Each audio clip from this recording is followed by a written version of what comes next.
De acuerdo con el profesor Diego Robles Farías, profesor investigador de la Universidad Panamericana Campus Guadalajara de la Ciudad de México, la idea de crear una regulación internacional uniforme para la compraventa internacional de mercaderías, uno de los contratos transnacionales más comunes, corresponde al gran jurista austriaco Ernest Rabel, quien comenzó a trabajar en ese sentido en la década de 1920.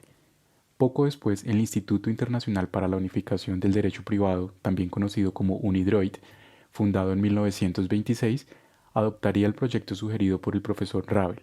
Sin embargo, los trabajos habrían de suspenderse por el inicio de la Segunda Guerra Mundial.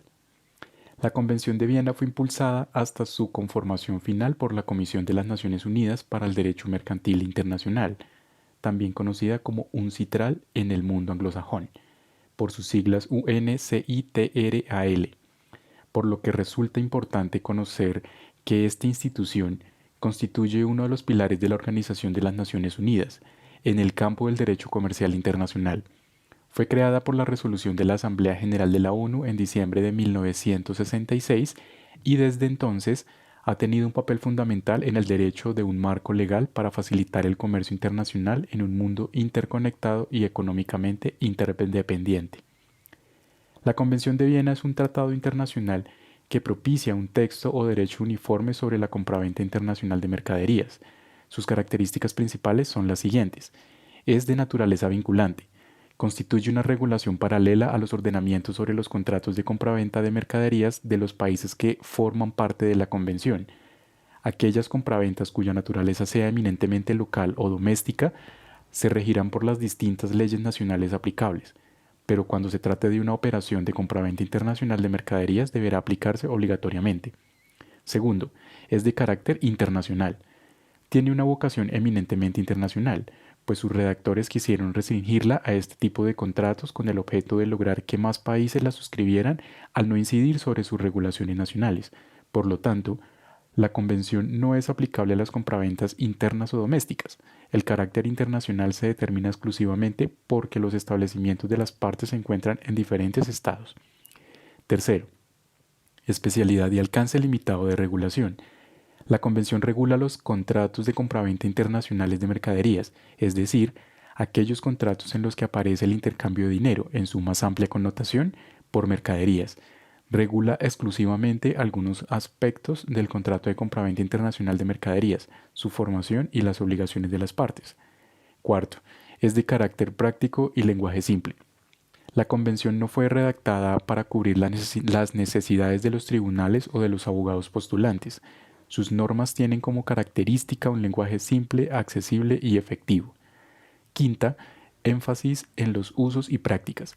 Constituyen normas especiales que reflejan las prácticas comúnmente aceptadas en cada rama del comercio, por ello, prevalecen incluso sobre las normas de la Convención a falta de acuerdo en contrario.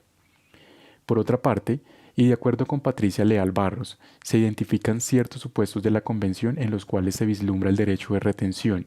Estos son la detención, la conservación y la retención de las mercaderías entendida como la facultad concebida por la ley al acreedor para conservar un bien del deudor, hasta el cumplimiento de la prestación pactada. Por tanto, constituye una medida de defensa del acreedor. El derecho de retención es, por tanto, accesorio. Hace falta la existencia de un incumplimiento para que el acreedor tenga derecho a retener un bien del deudor. Requisitos del derecho de retención. Primero, de acuerdo con Patricia Leal Barros, es de carácter legal. Es un derecho establecido por ley. Segundo, tienen una tenencia legítima de una cosa. La cosa debe estar en manos de quien pretende invocar el derecho. Tercero, debe ser un crédito cierto, líquido y exigible. Se considera como un requisito del derecho de retención que el crédito que se trate sea líquido y exigible. Cuarto y última, conexión entre el crédito y la cosa o bien su tenencia. En este punto encontramos dos posiciones. La posición amplia, que admite cualquier conexión entre la cosa retenida y el crédito, y la posición estricta, que la conexión debe generarse a partir del crédito por los gastos incurridos en favor de la cosa o en razón de ésta durante la retención.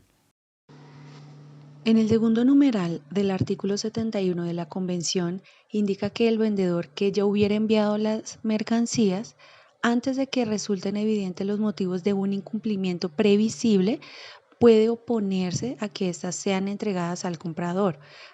Hay que recordar que la deuda no es exigible y el deudor no ha pagado las mercancías. La cosa retenida es en sí la garantía, la seguridad del cumplimiento de la otra parte. En el derecho de retención, solamente el pago de la obligación produce la extinción del derecho y el deber de restitución de la cosa.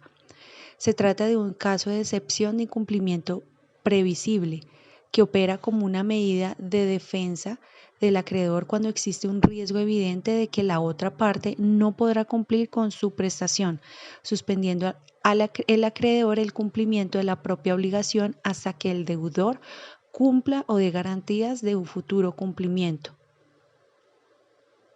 La conservación de las mercancías es una carga material que impone la Convención de Viena en ciertas circunstancias, a la parte que se encuentra en mejor posición para guardar de ellas. En el artículo 85 de la Convención establece que ante el incumplimiento del comprador, el vendedor debe tomar todas las medidas necesarias para la conservación de las mercancías. De igual manera, el artículo 86 señala que cuando el comprador tenga la intención de rechazar las mercaderías por incumplimiento del vendedor y se encuentra en posesión de ellas, deberá tomar medidas razonables para su conservación.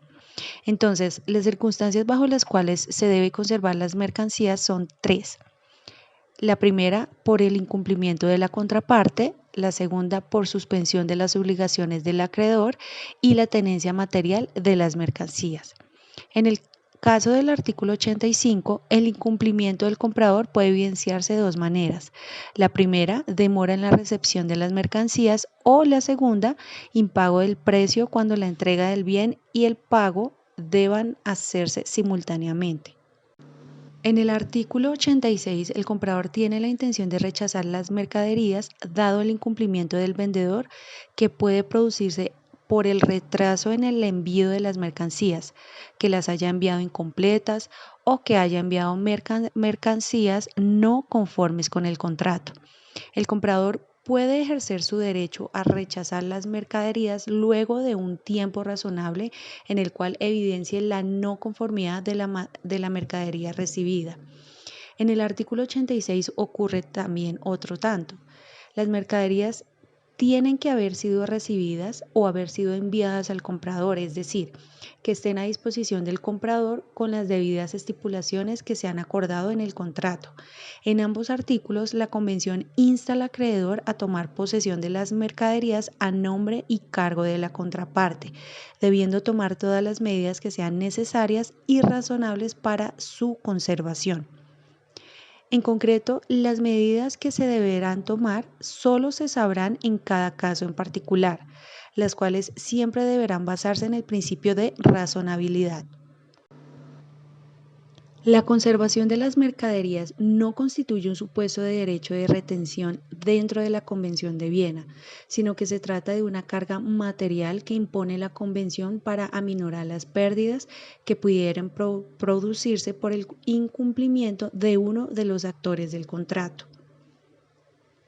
La Convención de Viena exige tanto al vendedor, en el artículo 85, como en el comprador, en el artículo 86, que conserven las mercaderías a nombre y cargo de su contraparte, lo que genera un crédito por los gastos de conservación, el cual pueden dar lugar a la retención de las mercancías hasta que se haya obtenido el reembolso de los gastos. Las circunstancias bajo las cuales se retienen las mercancías son dos incumplimientos. El primero, que podríamos llamar el incumplimiento de la obligación principal, que es la falta de pago del comprador en el caso del artículo 85, o el envío del vendedor de mercancía no conforme, que da lugar al rechazo de las mercancías por parte del comprador en el artículo 86. Frente a este incumplimiento, la Convención insta a la parte que se encuentre en mejor posición a conservar las mercancías. Como consecuencia de la conservación se generan gastos y la falta de pago de estos gastos de conservación genera a su vez el segundo incumplimiento, que da lugar a la retención de las mercancías hasta el reembolso de dichos gastos. El derecho de retención se extingue cuando el deudor, comprador o vendedor, según sea el caso, ha pagado los gastos de la conservación de las mercaderías. Por lo tanto, no basta el pago del precio de las mercancías. El derecho de retención persiste como garantía del pago de los gastos de conservación.